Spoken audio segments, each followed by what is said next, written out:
So Fortnite Battle Royale is finally out on Android devices. Well, to some extent. Samsung had a Galaxy Note 9 event this morning and announced that they've begun to roll out Fortnite on a few Android devices. In addition, you can get this super rare and expensive Galaxy skin if you play Fortnite on either a Galaxy Note 9 or a Galaxy Tab 4. Now both of these are brand new, and correct me if I'm wrong, but I don't even think they're out yet. Needless to say, they'll cost a fortune. But hey, at least you'll get this souped up newbie booby default skin. But now back to Fortnite on Android. For the first few days of this beta, only Samsung devices will be compatible. But even then, it's not every Samsung device, only the relatively new ones. Now this list includes the Samsung Galaxy S7 or S7 Edge, the S8 or S8 Plus, the S9 or S9 Plus, the Note 8, the Note 9, the Tab S3, and the Tab S4. Now after the first Samsung exclusive period, a lot more devices will be available to play the beta, and you can find a link to all those devices in the description. Now I myself own a Samsung Galaxy S9 Plus, so I was able to download and play the game already. And I'm going to walk you guys through exactly what you need to do to get this up and running. The first thing to note is that you can't download this game through the Google Play Store like you would any other app. Apparently, from what I've read, the Epic developers didn't want to give Google 30% of their earnings, which is required to put it in the App Store. So first off, you need to go to Fortnite.com on your Samsung device. After loading this up, you'll see a button that says Play Free Now. If you click this, you'll be instantly taken to a download page that says See you on the Battle Bus. Below that text are two boxes, and they both do the same thing, which is to download the app installer. So you can click either one of these. And for the record, I picked the one that says Epic Games. Once you click it, it'll download this installer, which takes no time at all.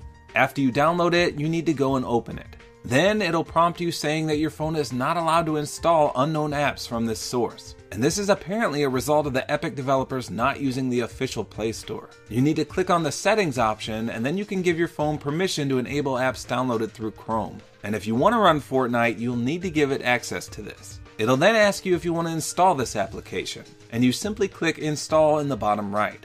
Once it does get installed, then click the Open button in the bottom right corner of your screen. It'll next tell you that game storage is required, and you need to click on Continue here. Once doing this, you'll see the option to install in a gold box towards the bottom, so click this. Now once the installation is complete, you just need to click Launch. And unfortunately, you'll have to endure another download here as all the current updates have to download for the game. Now this part took me a while because my internet is actually terrible. Once it's done, it'll ask you if you've played Fortnite before on any other device. If you have, then obviously click yes. It'll then have you pick which device you've played it on and have you log in via that. Now I play on the PS4, so I logged in through that device. Once you put in your credentials for whatever you pick, you'll be good to go. Now I had the chance to play a few games on my Galaxy S9 Plus, and I found that Fortnite easily runs as smoothly as it does on the iPhone. It has decent graphics and controls that manage to work as well as any third-person shooter could using on-screen controls. Everything from the Battle Pass to squads to in-game items are identical to what you'll find across every version of the game. Now before everyone asks me in the comments, stats on mobile do not affect your stats on console or PC. For example, getting a win on mobile does not give you a win on the PS4. And likewise, pooping the bed on mobile doesn't affect your KD ratio on the PS4 either. The good news is, however, that challenges do carry over.